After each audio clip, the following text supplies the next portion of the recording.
ഇത് സാക്ഷര കേരളമല്ല, ഇത് മധ്യ കേരളമാണ്, ഇത് മയക്കുമരുന്നിന്റെ കേരളമാണ്, ഇത് രാസ കേരളമാണ്. ഈ രാസ കേരളത്തിൽ മര്യാദക്ക് ജീവിക്കുന്ന ആൾക്ക് ജീവിക്കണം.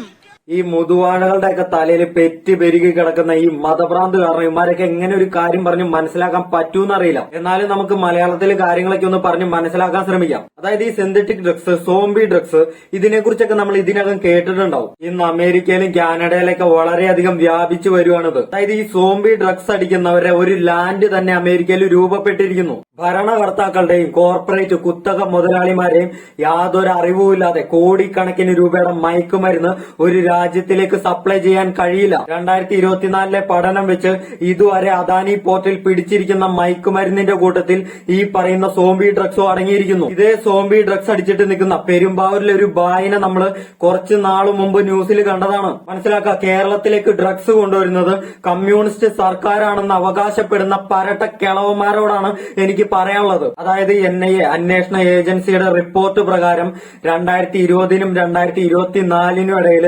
11,300 കോടിയിലധികം മയക്കുമരുന്ന് അദാനി പോർട്ടിൽ നിന്ന് പിടിച്ചെടുത്തു എന്നുള്ളതാണ്. അതിൽ 2021 സെപ്റ്റംബറിലാണ് അദാനി പോർട്ടിലൂടെ രാജ്യത്തെ ഏറ്റവും വലിയ മയക്കുമരുന്ന് കടത്ത് നടക്കുന്നത്. അന്ന് പിടിച്ചെടുത്ത മയക്കുമരുന്നുകൾക്ക് 21,000 കോടി രൂപയാണ് വില മതിക്കുന്നത്. 2022 മെയ്യില് 260 കോടി രൂപയുടെ മയക്കുമരുന്നും പിടിച്ചെടുത്തു. എന്നിട്ട് ഈ കുറ്റങ്ങളെല്ലാം വെച്ച് കെട്ടുന്നത് പഹൽഗ്രാം തീവ്രവാദികളുടെ തലയ്ക്കാണ്. പിന്നെ വിവരമില്ല വെളിവുമില്ലാതെ വായി തോന്നണ തോന്നിവാസം നിങ്ങൾ കിളവൻ തീവ്രവാദികൾ വിളിച്ച് പറയണ്ട. കാരണം ഇന്ത്യയിലെ ഏറ്റവും അധികം മയക്കുമരുന്നുകൾ ഡയറക്റ്റ് വന്നിറങ്ങുന്നത് നോർത്ത് ഇന്ത്യയിലാണ്.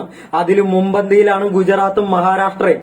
നോർത്ത് ഇന്ത്യൻ തീവ്രവാദികൾ നരേന്ദ്രമോദിയുടെ കൊടിച്ചുപെട്ടികൾ കൊണ്ട് ഇറക്കുന്ന മയക്കുമരുന്നാണ് കേരളത്തിൽ സപ്ലൈ ചെയ്യുന്നത്.